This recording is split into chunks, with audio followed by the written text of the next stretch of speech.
Very much of what we read in the Bible is thought of as highly controversial, especially among people that we don't often see inside these walls. Among the things that skeptics often put their focus on is the presence of miracles and such claims of supernatural events in the Bible. For example, they don't believe in the walking on the water. They don't believe in the raising of the dead, just to name a couple. But there are many other events that are a major part of the Jewish history and the legacy of deliverance that God had established with his people. You think, for example, of the deliverance from Egypt, the 10 plagues, the devastation of the land that was required for Pharaoh finally to yield. And then the crossing of the Red Sea as they passed through on dry land. You think of the battles that they won when they were vastly outnumbered, such as in the days of Gideon, when just a handful of men by comparison were victorious over a much larger enemy. You think of the accumulation of all of that and the impression it would have left on the Jews and their understanding of God's amazing and wonderful acts. And then you also think, I'm not skipping around, but we'll get back to this, that there are others who doubt that God answers prayer. Now, you may see other skeptics who believe there may well be a God, but they don't believe that he's active in the world. They don't believe that he's involved in the affairs of our world. And you see others, especially brethren, who wouldn't say the same thing in so many words, that they doubt that God is involved. But in times of difficulty, they don't seek God the way that they most obviously should. You think, for example, of some people that they don't continue in their attendance as they should, and they start to become strangers around here, and then upon checking on them, they admit they've been going through some difficult times. They admit that their faith weakened because of those hardships. They admit that they had stopped reading the Bible as they should, and they had stopped praying. And, of course, no wonder God has not delivered them from those difficulties, because they haven't even asked him. It didn't actually become a part of their instincts that something really important was missing here. And although they wouldn't say in so many words, I don't believe God is involved in our affairs, their actions are telling that same kind of story. Now, I want to talk tonight about a very important event in Jeremiah 21. But before we do that, I want to talk about one of these miraculous or supernatural events that God was involved in the days of Hezekiah. So roughly around 700 years before Christ, the Assyrian Empire has taken the northern kingdom of Israel, and there have been, according to the Assyrian records, they claim that they took 46 fortified cities of Judah at the events that we see starting in Isaiah 36. And so the officer, Rabshakeh, has come to the gates of Jerusalem, trying to encourage the people there to surrender and not have to face the difficulties of war. Well, I'm skipping a whole lot here, but in chapter 37, you notice the leadership of Hezekiah and the example he leads here. That I'm not going to be able to read this, but just to summarize briefly, he humbled himself. He went to the Lord's house and he prayed for God to intervene. And beyond that, he ordered mourning throughout the land, and he expected everyone to take this very solemn occasion as seriously as he did, because this would be the best way to show the Lord that they were serious, expecting his deliverance. Now, it says in Isaiah 37, verse 36, that the angel of the Lord went out and struck down 185,000 of the soldiers of the Assyrians. That is, it's as if they woke up and they were all dead. This was certainly a deliverance attributable only to God in his amazing supernatural power. Now, skipping ahead several years here, There is another example that I want to call attention to from Jeremiah 21. This is the last king of Judah, Zedekiah, and we know from 2 Kings that he was an evil man. He did very wickedly in the sight of God. He was a vacillating type of leader. He wasn't much of a leader at all, actually. He reigned for about 11 years, and he was appointed himself by the king of Babylon. Now, about 588, now this would be very near the end of his reign, Babylon is beginning its siege of Jerusalem. And what's really going on here is that Egypt and Judah have begun to rebel against Nebuchadnezzar, and now he's coming to enforce his reign there. Now, as the siege begins, it seems to be pretty obvious now what Jeremiah has been trying to get the people to understand is reality, and nobody can deny it. So in Jeremiah 21, verse 1, it says, "The word that came to Jeremiah from the Lord, King Zedekiah sent to him Pashur, the son of Malchiah," now that would be one of his officials, "Zephaniah, who's a priest, the son of Maaseiah, saying, 'Inquire of the Lord for us, for Nebuchadnezzar, king of Babylon, is making war against us. Perhaps the Lord will deal with us according to all his wonderful deeds, and will make him withdraw from us.'" Well, I want to talk tonight about some things we can observe from this request, because there are, as we say, some people who don't bother to ask the Lord. There are other people who don't believe that the Lord can help them, etc. Here's a case where a man does come asking, but there are some things we can learn about it from a positive point of view, and then some other things that we don't admire at all.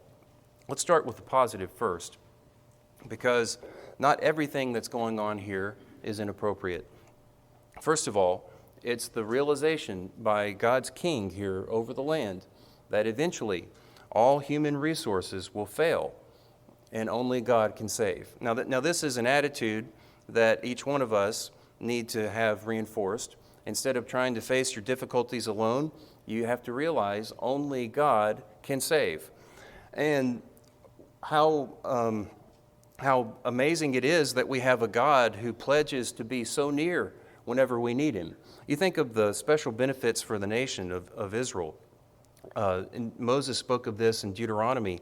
What great nation is there that has a God so near that whenever we call upon him, he is ready to hear us? He has also, as he says, spoken to us out of the mountain of fire. And then I really like the way it's summed up in Psalm 147, that he has not dealt thus with any other nation, and regarding his ways, the other nations have not known them. This is a God that answers prayer, and we could multiply many other passages and many other psalms besides the ones on the screen here, but this is a God that they expected to answer when they called, and that's the very purpose of relying on God in prayer, is they knew that he had promised to fulfill their needs. But then he also had, as we said, this legacy of deliverance. You think of Psalm 108, verses 12 and 13. It's just entirely expected that God will tread down our foes. We shall do valiantly because of him. And then in Psalm 78, how it's recounted the way that the nation of Israel, or the nation of Egypt, had been humbled through the plagues. It was obvious the hand of God was in that situation, and what a wonderful deliverer they had. From Hosea 14, at the end of that book there, the resolution of what has gone wrong in the northern kingdom there, that they had been trusting in others to save them. And so one of the things that was expected here in this resolution is, "Come with your words, pledging, no more will we expect Assyria to deliver us," because they had made idols out of their alliances with other nations. And also not just Assyria, but also Egypt. And that was part of our backdrop in Jeremiah 21. But you think about what a great contrast it is between the false gods and the true God, how God pledges to be near. You think about the contest on Mount Carmel that Elijah had with the false prophets there. They started around midday and they carried on into the evening, cutting themselves, raving, and in this desperate plea for their false gods to respond, and they were mocked as they deserved it in that case there, that their God was not anywhere to be found. In fact, he was no God at all. So one of the things that we ought to remember as we think about this, that our resources eventually will prove inadequate and only God can save, is stay near to him. Don't wait until the day of disaster to be near to God, because that's where we ought to be all of the time. Before disaster, during disaster, turn to him again, and then after disaster, turn to him in thanksgiving. The Lord is a refuge, as he says in the prophet there. Now, there's something else we could call out here, is that there's maybe a benefit to the suffering, is that we understand our inadequacy better. We understand how better to rely on God because of the things that we are going through. Now, there are many people who don't profess any kind of belief in God until they go through something very difficult.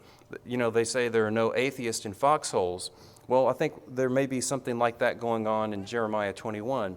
We have someone embracing some 11th hour foxhole religion.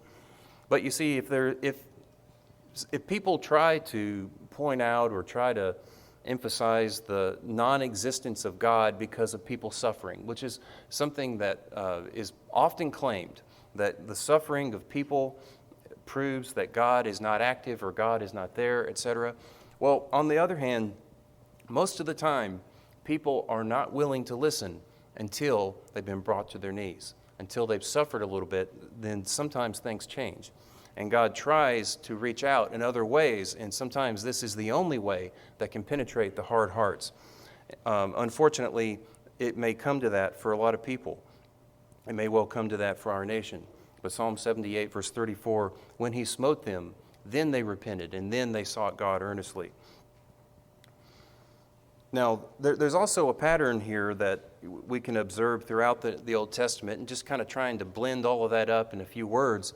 This pattern of, in this distress, when you call upon God, how appropriate it is to emphasize, we look to you, now please turn and look upon us in our distress and provide the deliverance that we need. I think Psalm 25 makes this point, as you see it in there verses 15 and 16.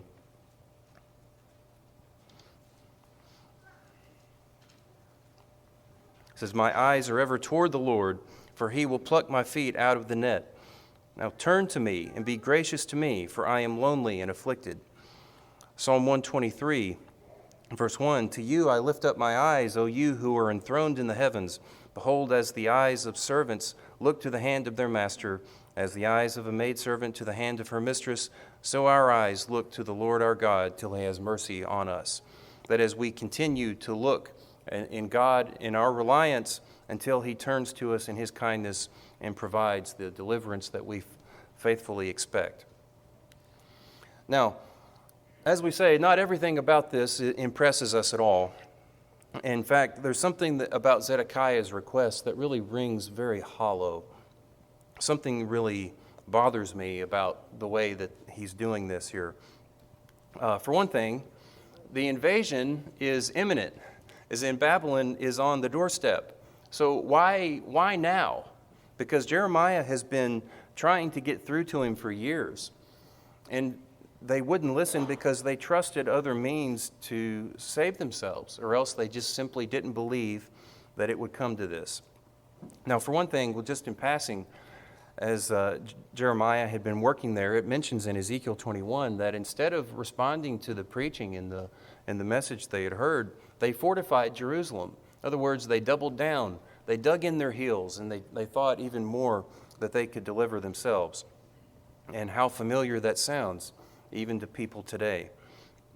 Now, the other things they tried to do, and even Hezekiah tried to do this himself, is to try to bribe their way out of trouble. They try to give out of their resources and their wealth, hoping to appease the enemy, and then that'll be the end of it. Hezekiah learned better, but the other times, the other kings did not. And as it says in Proverbs 11, verse 4, riches cannot deliver in the day of wrath. And you think of in the days of Ezekiel and Jeremiah as well, chapter 7, verse 19, I like the way it says it there, that in the day of trouble, in the day of wrath, they cast their silver or their gold into the streets. Why? Well, you can't fill your belly with it, and you can't appease God's wrath with money anyway. And so the enemies are coming in to take that wealth. So, having wealth and lots of money is no assurance that you can avoid some kind of disaster. And yet most people today still rely on it. People throughout the ages have been deceived by the deceitfulness of riches. And even in the days of Hosea, as it says there, one of the headwinds in trying to get through to these people, as he says in 12 verse 8, but Ephraim says, but I am rich. First of all, if I'm rich, then clearly God is showing his favor on me. And second, I have the means and the wealth and the resources I need. I don't have to make any changes. I'm relying on this to get me out of trouble. Well, it didn't work in other eras, and it doesn't work anymore today either. Riches are not a sign of God's favor, and very often people are deceived by that same misconception. Now, one of the other things that they did, besides relying on their own resources, is relying on their allies. And one of the great criticisms of Egypt was that although they had taken alliance money and pledged to help when the Jews needed it, is they actually never made any meaningful effort to help at all. And as it says in one of the main themes of Lamentations 1 is how we are pictured this as here the Jerusalem personified is suffering, and all the allies around have never made an effort to help. They didn't lift up their hands to do anything. In fact, most of the neighboring nations were glad when it happened. The allies were unreliable, and what a difficult lesson it was for the Jews to learn. Zedekiah had been relying on Egypt to help, and Egypt, in fact, proved to be that broken reed, a staff that a person leans on and relies on, but it betrays, it breaks and pierces him instead of helping. They trusted other resources to their own failure. But then, now what we have out of Zedekiah is this very last-ditch effort, the very last resort is let's ask God. Because, so many times people hope for some other way. There has to be something else, anything but God.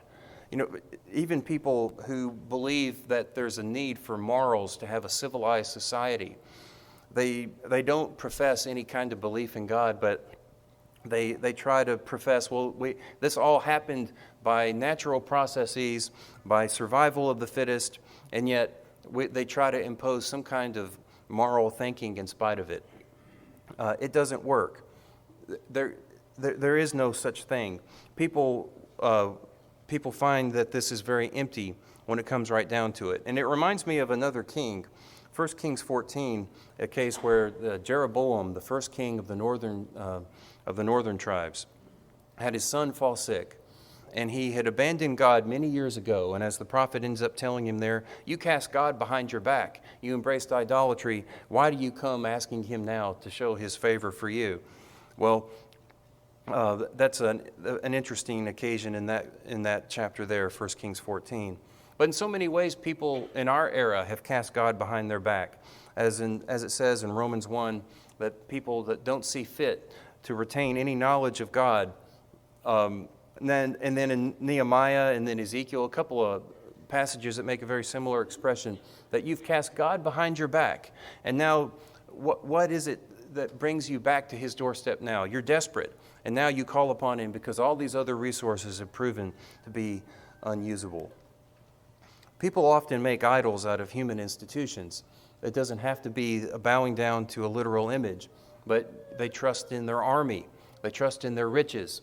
They trust in their own ingenuity or something else. They trust in the power of their government. They believe in the courts. They believe in anything that speaks up, that it has some kind of precedence over what God has said. And people make an idol out of almost anything. Now, there's something else about this that bothers me. It's the way that he's approaching the prophet here. He says this in a way that it's really missing something really important, okay? It's as if he's asking for God's power with no acknowledgement that this would be undeserved and that he hasn't done anything to at least lend himself in a kind way to the Lord. It's this mindset, I need God's power. I'm not looking for grace. Now, as we say, there's something missing here. Where's the repentance? Where's the commitment or the pledge of any kind to try to lead reforms in the nation? There's no acknowledgement that he's failed as a king, that he hasn't been listening to Jeremiah. And he's asking here, maybe there's some extra revelation you just haven't shared with me yet. Maybe the Lord has something ready. If you just inquire, he'll have something very different from what you've been saying all this time. There's no acknowledgement of any of this. There's no pledge or any kind of interest in leading a repentance in the nation. Even Nineveh put sackcloth on when they were facing their doom, in a way that it even moved the Lord to show compassion. Zedekiah doesn't even seem to view himself as needing God to relent from the judgment he's brought upon him. But this is a very common kind of mindset that people have today, that they want to focus on the goodness of God as if there's no strings attached to it, that God has all of this amazing, great blessings to share, but there's nothing in return that he requires of us. And yet they forget that the goodness of God has a counterpart of severity. He doesn't seem to realize that what's happening here with Babylon is a reflection of the nation's condition and something that he himself has contributed to greatly. There's no consideration or introspection. How did we get to this point?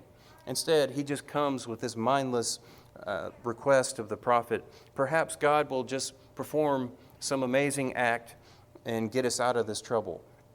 But you see, as we talked about this a moment ago, there's a lot of times people miss the point of suffering in the world. They try to use it as a proof that there's no God. And yet, as the Lord says in Amos, that does disaster come upon a city unless I have brought it? But that's not the first reaction. That's not even the Lord's first response. He's indeed very long-suffering and even brings minor judgments before he brings disaster. And there's a series that's enumerated in Amos 4 that I think is useful in that way. It says, I gave you cleanness of teeth in all your cities. I gave you lack of bread, and yet you didn't return to me. And he says, I withheld the rain, and when there were still months left for the harvest, I made it so that there was blight and mildew, that your gardens failed, hoping that it would stir some kind of solemn thinking among the people of why is the Lord unfavorable toward us. He says, I led a pestilence after the manner of Egypt. I killed your young men with a sword. I made the stench of their camp go up into your nostrils, and yet you didn't return to me.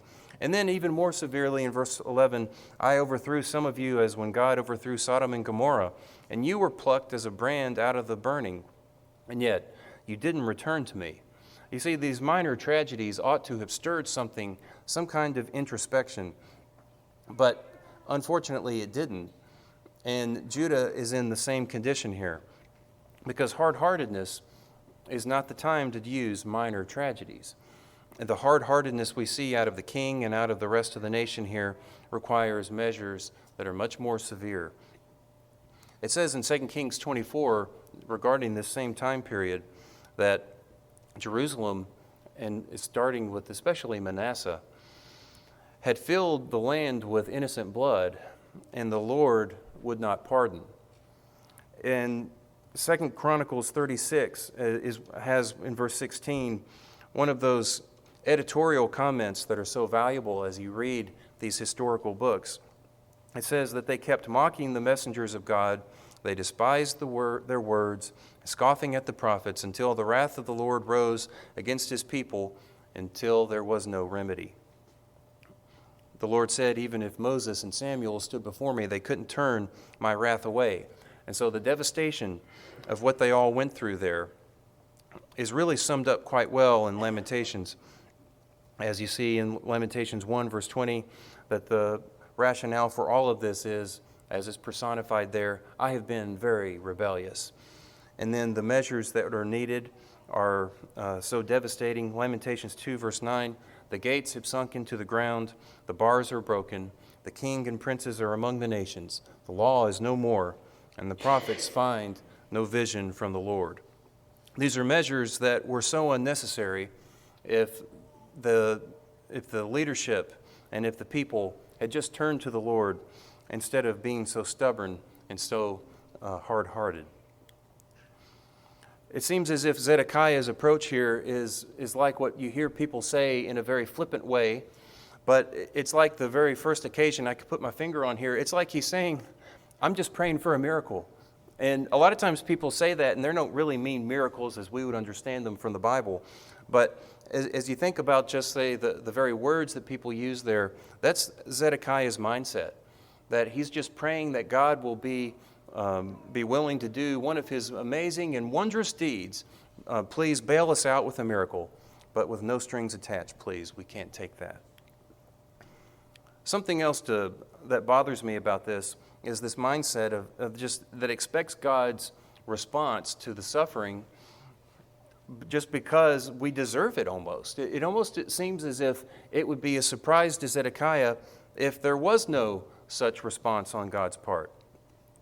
And yet, the inaction and the inattentiveness that Zedekiah has shown for years, nearly 10 years as a king now at this point, is quite shocking that he would have the brazen and boldness to come asking this question without at least humbling himself.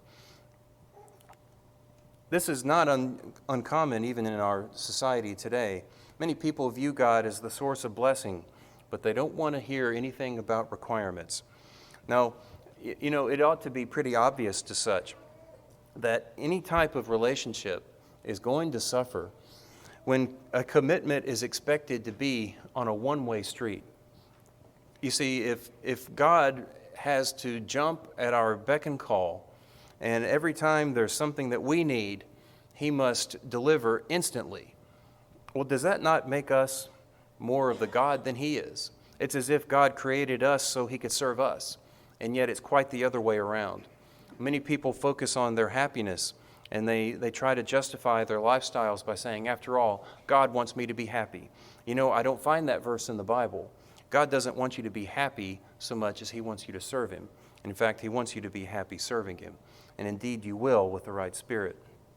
But you see, viewing God as simply the source of blessing but not requirement leads to his blessings being abused. As you see in Jeremiah 7, that the prophet here goes through an enumeration of some of the major moral failures that the land has suffered through all these years. He says, verse 9, will you steal, murder, commit adultery, swear falsely, make offerings to Baal, and go after other gods that you have not known? And then you come and stand before me in this house, which is called by my name, and say, we are delivered, only to go on with these abominations. Well, where does this lead? Well, it leads to a horrifying place. Verse 31 of the same chapter, as he says, they built the high places of Tophet, which is in the valley of the son of Hinnom, to burn their sons and daughters in the fire, which I did not command, nor did it come into my mind. I believe there are 3 occasions in Jeremiah that use those similar words. When God's laws are violated, the consequences from them are inevitable. And as Hosea would say in Hosea 8, verse 7, they've been sowing the wind, they're going to reap the whirlwind. And as we read in Galatians 6, that God is not mocked. And as a general principle, what a person sows is what a person's going to reap. And the same thing stands for the nation. Now, there's also a principle referred to in Proverbs 28, verse 9. If a man turns his ear away from hearing the words of the law, even his prayer is an abomination. And I can't help but assume that Zedekiah is in that same camp. Because what's going to happen here as a result is simply a reflection of the inattentiveness that the people have shown him. We might call this destruction by neglect. You think of the other things Jeremiah has said, that in Jeremiah 2, verse 27, they've turned their back to me and not their face, but in the time of trouble they say, arise and save us. Does that sound a little familiar? I think most people today might find it quite easy to fill the churches in the times of trouble. But then when it looks like the difficulties are over, they fill the bars and they fill the party rooms, carousing and going back only to return to the very same pleasures that were going on before. Jeremiah was told on 3 occasions, don't pray for these people. I can't look upon these people in a favorable way. Their outcome has been determined, and I'm not going to look upon them favorably in deliverance. And in Jeremiah 18, just to put the reflection of the verse we read from chapter 2, as they had turned to him their back and not their face, well, the Lord shows that same attention here.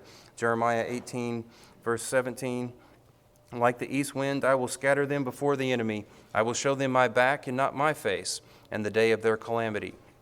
Now there's a parable of sorts told in Isaiah 5 about a vine dresser who worked and tilled the ground. He prepared a hillside to have the pristine conditions for growing grapes, and yet they grew wild grapes. And so the judgment on there, you might think it's interesting that it doesn't say that the result of it was that he went through with the tiller and he dug up all those vines. No, he didn't do that. It didn't say that he found elephants to go trample through it. He didn't do that either. He didn't say, I struck it with lightning and hailstones and things like that. No, he didn't do that. He says, I took away the hedge. I took away the wall, and I let nature take its course. Because this is a destruction by neglect, that it's like an acted out parable that God is emphasizing. You didn't turn to me when I spoke, therefore I'm not turning to you in your time of need. You're going to have to humble yourself first. And I think one of the great ways that this is really summed up is in Zechariah 7, verse 13, which I think really does refer to this history the Jews had of this problem. He says, as I called and they would not hear, so when they called, I would not hear. It's a destruction by neglect that you even see on a personal level in the life of King Saul. That as Saul had not shown attentiveness to the Word of God so many times that he had failed to take very seriously what the prophet told him. And now, toward the end of his life, the Philistines threaten, and Saul believes he can still inquire of God to answer him, to give him guidance. But he can't expect any such thing. It says God did not answer him, either by Urim or Thummim or by any of the prophets or by dreams or any other means, and how alone he felt. And ultimately, Samuel, who spoke to him on that occasion, told him, don't bother asking me. You've turned your back on God. This is the natural result of all of that. And it's a lesson for people today. And then fourthly, there's something about this that is obviously not very timely in Zedekiah's request. That is, he's procrastinated. Why now? Why wait till the 11th hour? Why wait till Babylon is on the very doorstep?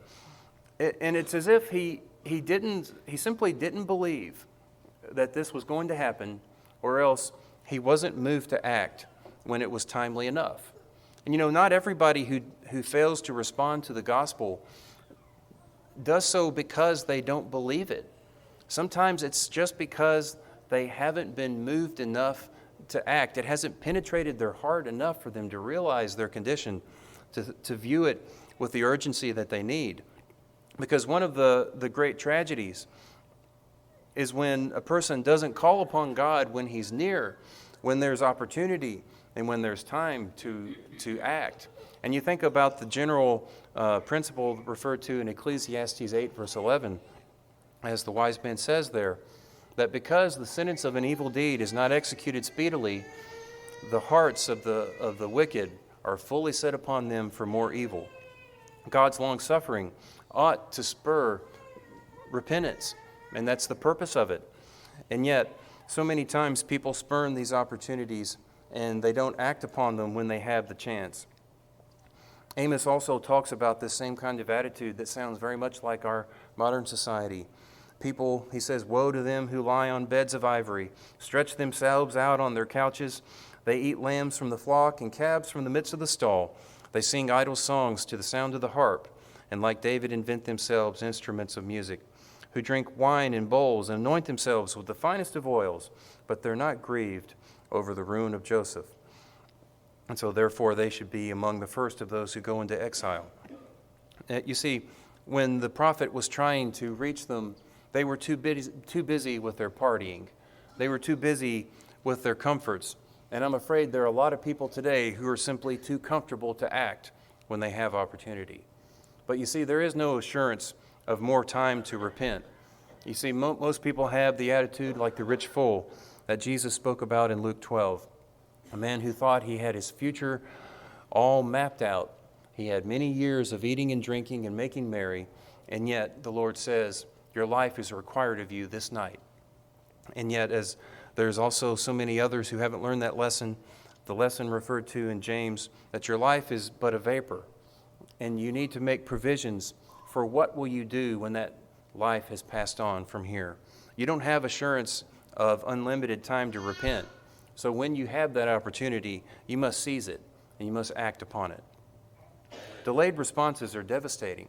And I think of the situation with the ark in Genesis 7. And, I'm not sure exactly how many people there were on earth. Of course, it doesn't tell us. Now, there may well have been up as much as 1,000 years that had passed from creation. I don't know for sure. But you count the generations and you add up the ages of the patriarchs to the next son, and it could easily have been 1,000 years. But even if it wasn't, how many people do you think lived in the days of Noah? And yet 8 people were found, were able to find favor in God's eyes and to be spared from that disaster. Perhaps 1 million, maybe more, if the long amount of time had passed. But nevertheless, whatever the number was, there are people outside the ark. As it says in Genesis 7, that God shut the door.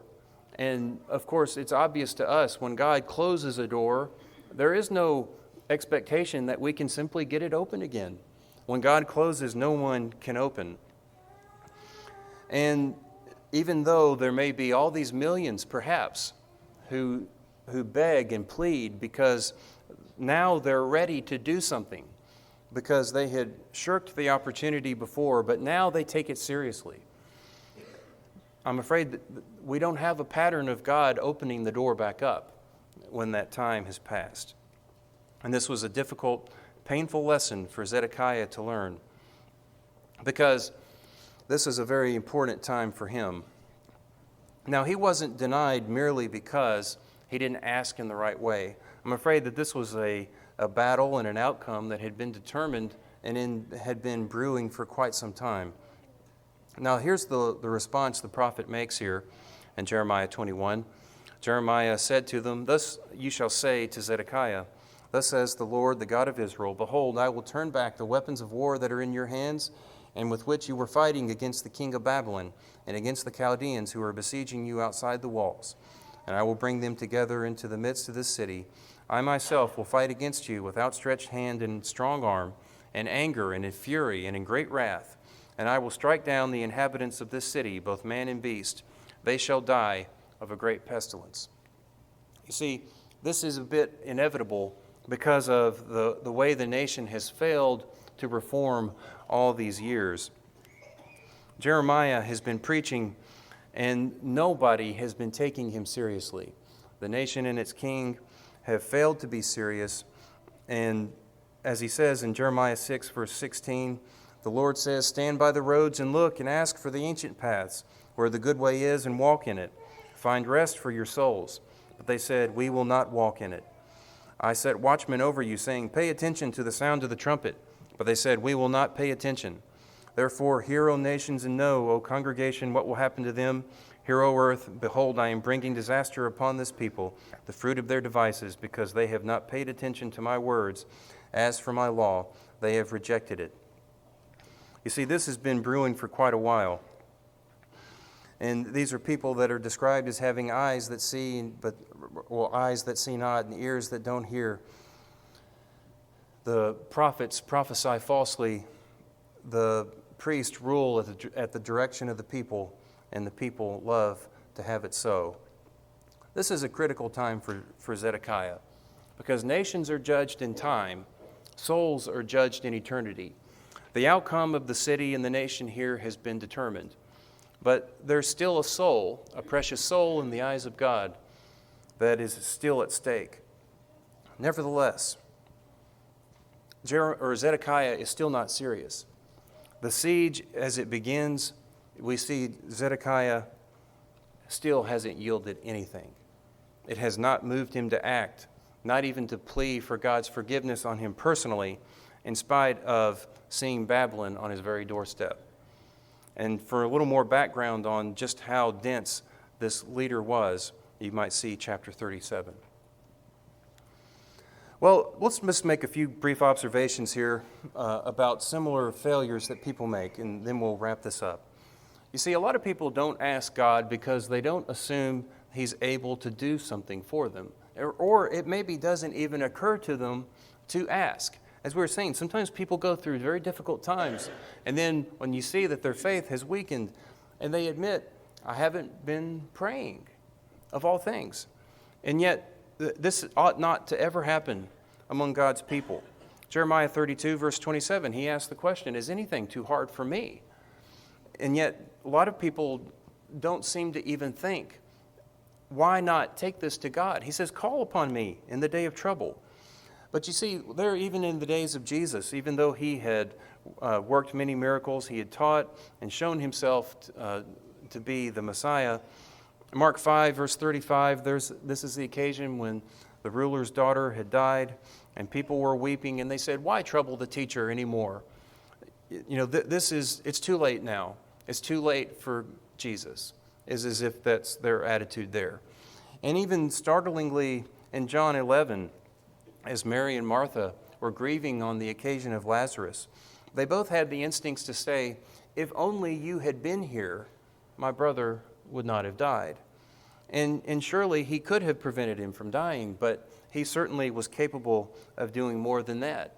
And even though they do seem to believe in a resurrection, they didn't seem to believe that this was even worth asking for.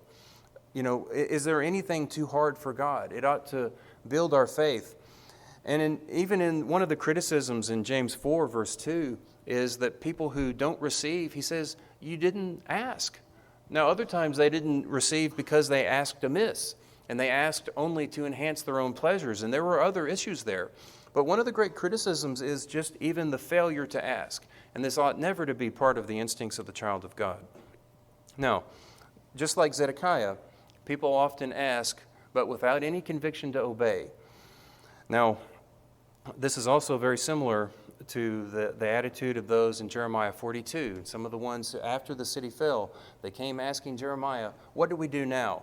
And whatever God says, that is what we will do. And they showed this very strong resolve to accept whatever God's answer was.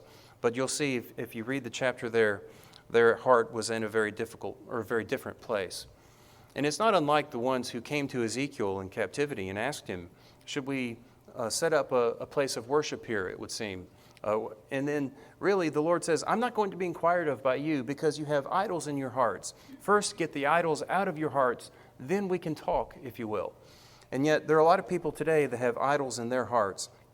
And you see, there are so many times that people have disqualified themselves from God's deliverance or from God's favor because they're hypocrites, because they don't actually intend to reform anything. They just want to ask with no strings attached, no convictions behind it, and yet don't expect any different treatment than what God promised to those ancient Jews. He says, I will hide my eyes from those of you whose hands are full of iniquity. There is an invalid worship, invalid prayer, and seeking God for His favor and asking God for His deliverance by those who delight in their abominations. First, take the idols out of your heart. Then you can approach God and expect Him to answer. But then finally, there are others who only ask seeking to justify themselves. And you see, there are times when people would ask the Lord for a sign, that is, for some kind of miracle. There are other times people ask for a miracle in a different way. And the ones who asked Jesus often asked Him for a sign of sorts so that they could find some way to criticize it, some way to trap Him, or some way to discredit Him. You see, a lot of times people aren't interested in seeking God for the right reasons. They're only really interested in justifying themselves.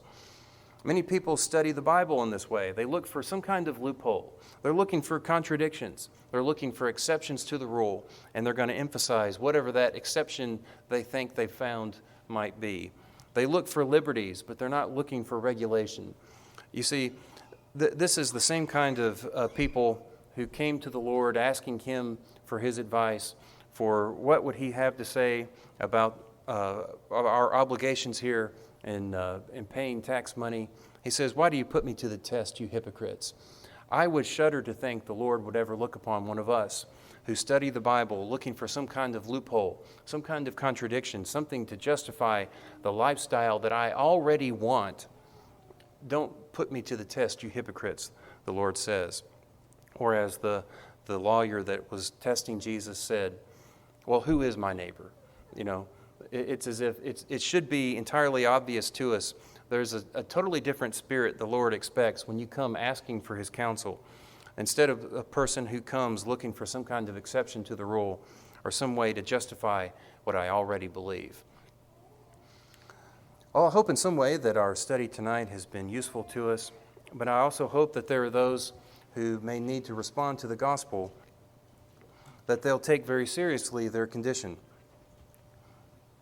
Jesus said, "He who believes and is baptized will be saved. He who believes not will be condemned." It's very critical to respond and to make that proper action while you have opportunity. Call upon Him while He is near.